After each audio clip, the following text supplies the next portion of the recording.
you be trusted with the truth? I must ascertain your worthiness. Hello everybody and welcome back to Mutti Plays Pokemon Crystal version. Last time we finished off the rocket invasion of the Goldenrod Radio Tower. This time we are going to attempt to catch a legendary Pokemon. And then, fight some trainers on a route that I skipped over.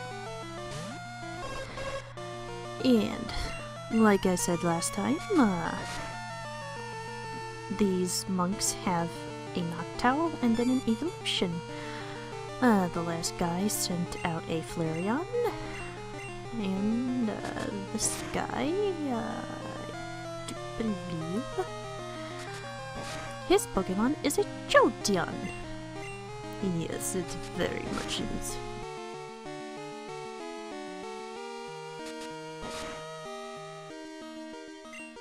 One thing about Jolteon, back when I was still into EV training, I still, like, I get what it's about. It's just I've nobody around to use it on, pretty much, and yeah, I'm too absorbed in my own stuff to bother asking somebody to do a Wi-Fi battle with me. But anyways, though hopefully that'll change once Gen 6 comes out. And when I was EV training, my pride and joy was being able to finish a Jolteon's EV training at level 13. That was the lowest I had ever done it, and I have never been able to match it. I don't know if I still have that Jolteon, but would be nice if I did. And this was back in Gen 4, before the whole effort values automatically boost your stats when you get the right amount. But here he's saying the history of the two towers in this city. In that the other tower is the Brass Tower, which burned to the ground. Because sometimes Mother Nature just wants to see you burn. Let me see your power!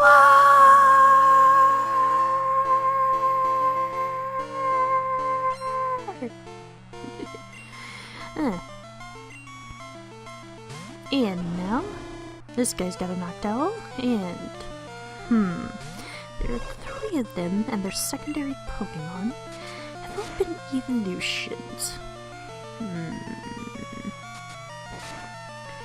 I'm going to say that his evolution will be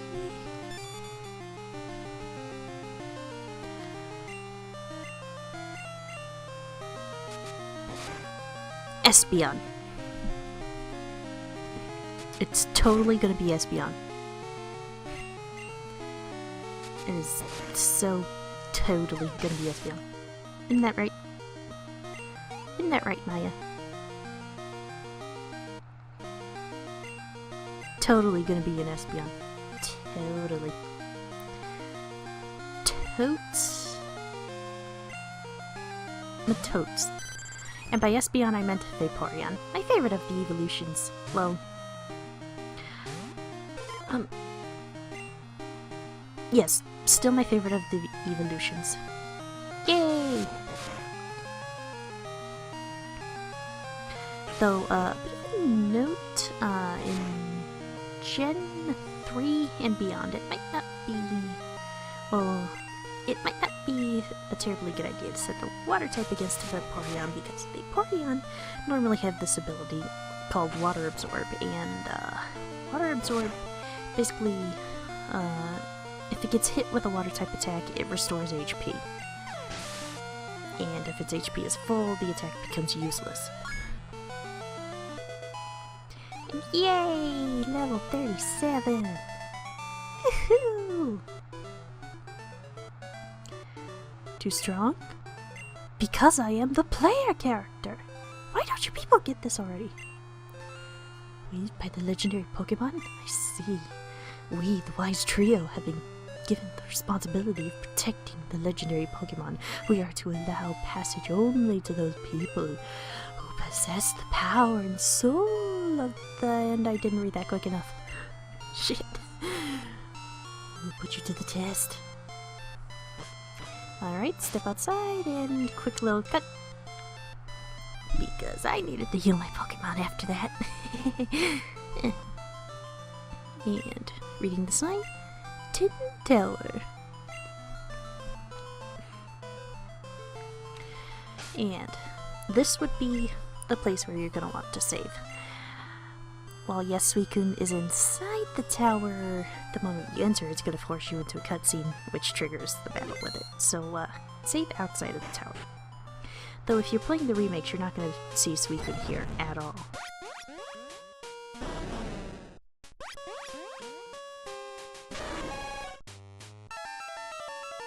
And now, for my favorite legendary this generation, Suicune! A pure water type, so it is weak to grass and electric attacks. Especially a well-aimed Thunderbolt.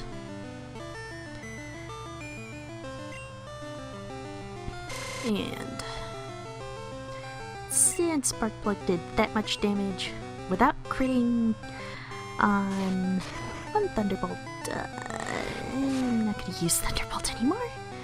And that strength doesn't look good. And, oh shoot, I wrote down Suicune's moves before,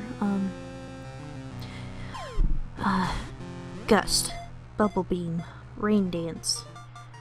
Bubble Beam, Rain Dance.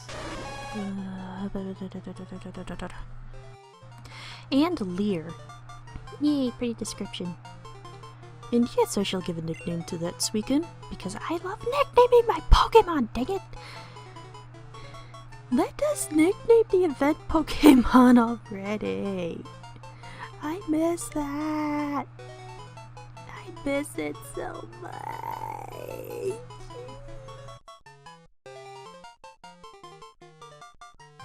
But I'm going with Aurora, and it gets sent to Bill's PC. Yusin comes to congratulate us, as do the Wise Trio. Never seen a battle that great. That was truly inspiring to see. Suicune was tough, but you were even more incredible, TK Mutti. I heard Suicune's mystic power summons a rainbow-colored Pokemon. Maybe, just maybe, what went on today will cause that Pokemon to appear. I'm going to study the legends more. Thanks for showing me that fantastic battle. Later, TK Mutti. I have no idea what that accent was. And if you... And I am going to be on this route for the rest of the part, so if you would rather I get my ass back over to Blackthorn City, feel free to stop watching now and continue on to the next part when I get around to some video.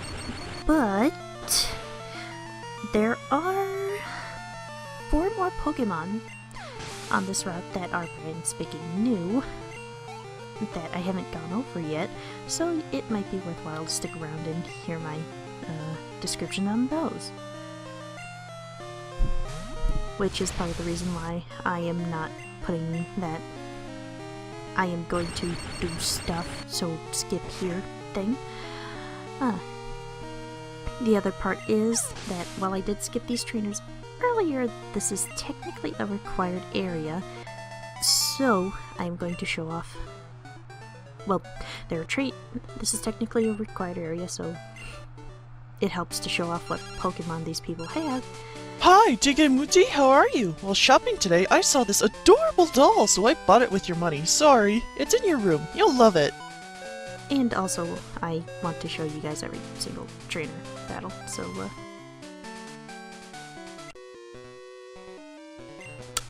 Okay. Shoot.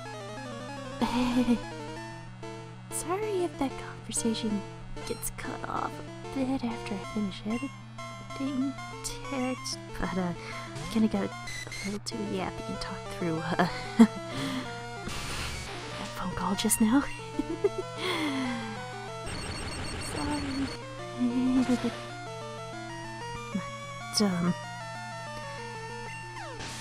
yeah, I've just grown to muting the computer because I don't know what it is. Having to listen to it through my headphones is just bleh, and it's kind of late in the night, so I can't leave the computer unmuted, and besides, they get caught in the recording. So, I think you'd have double sound, which would probably be awkward. Or make the sound unintentionally louder. So, muting, and I am going to have to learn to stop being such a talkative ditz. A phrase I thought I would never ever have to say. But this is one of the trainers with brand new Pokemon for me to go over. Cool Trainer Sibbo. In later generations, cool trainers become ace trainers.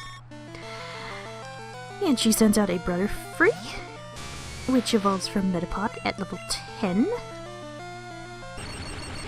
If this was an under-level Butterfree, I would have been oh so surprised, because that would have been quite the feat of lack of challenge, or whatever you want to call it. But anyways, when it evolves, it gains the flying type, so it is now weak to fire, electric, ice, flying, and rock attacks. And here, another new Pokemon, Blossom! It evolves from Gloom with a Sunstone, first one of the, at least 3 instances of Pokemon with, multiple evolutionary paths introduced in this generation. And interesting thing, when you use a Sunstone on Gloom, it loses the poison type when it evolves, so it is now pure grass, making it weak to fire, ice, flying, poison, and bug attacks.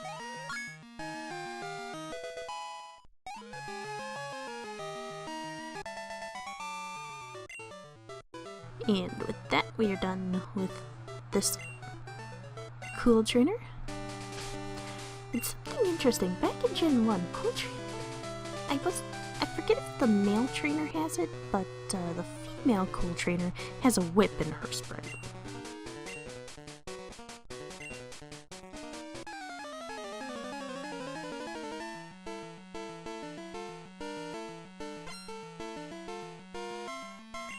And now for Cool Trainer Alan.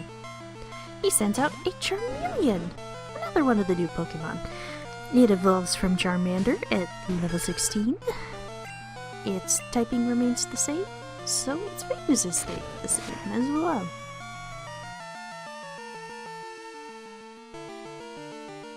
And yes, I'm going to be so totally ballsy by using a Pokemon that is weak against it to hurt it. But in this generation, it's not that big of a deal because its worst move is probably Ember at this point. And as you can see, that didn't do much damage, especially on Littlefoot, which I think negating him are designed to be a wall, I think. Which means they take a lot of damage before they can go down without a fight. Well, it would take quite a fight to bring down a wall, actually. Yay! But, another new Pokemon? Rhyhorn! A rock ground type, so it is weak to water, grass, fighting, ground, and steel attacks.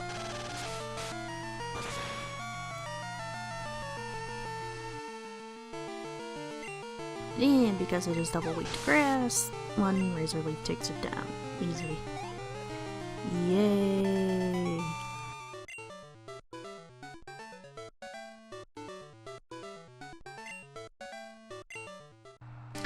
And now we've just 2 trainers left. This fisherman, for one.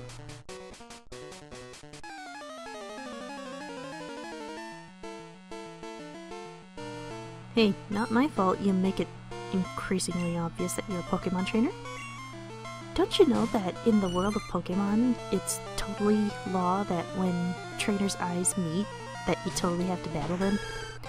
Even when you're not looking at them and it's them looking at you? Or maybe they see you and then they run up to you so that they can press their face against yours and say that your eyes have met.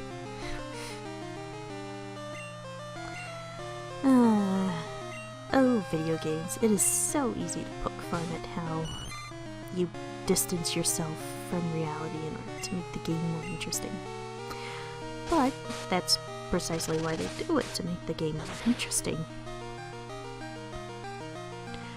Probably said this before, somewhere else, but,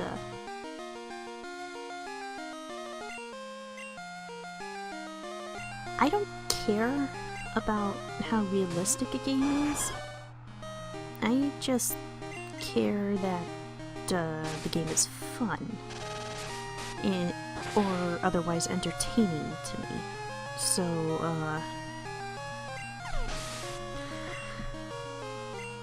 if a feature that makes it more realistic makes the game more frustrating to play, I'm gonna hate that feature. So,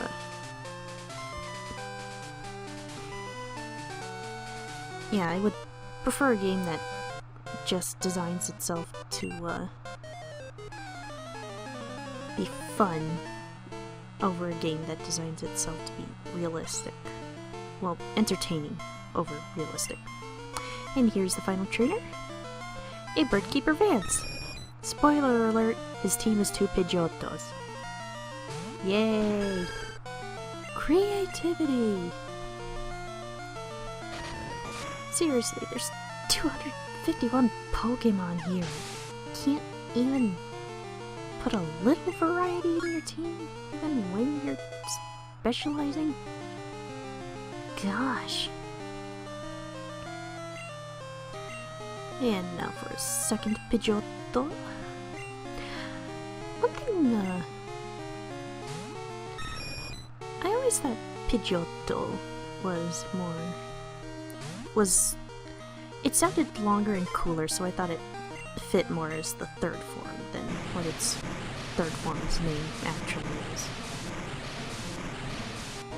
And, with one serve, that Pidgeotto goes down, and I will see you guys next time when we start to explore Blackthorn City. See you guys then!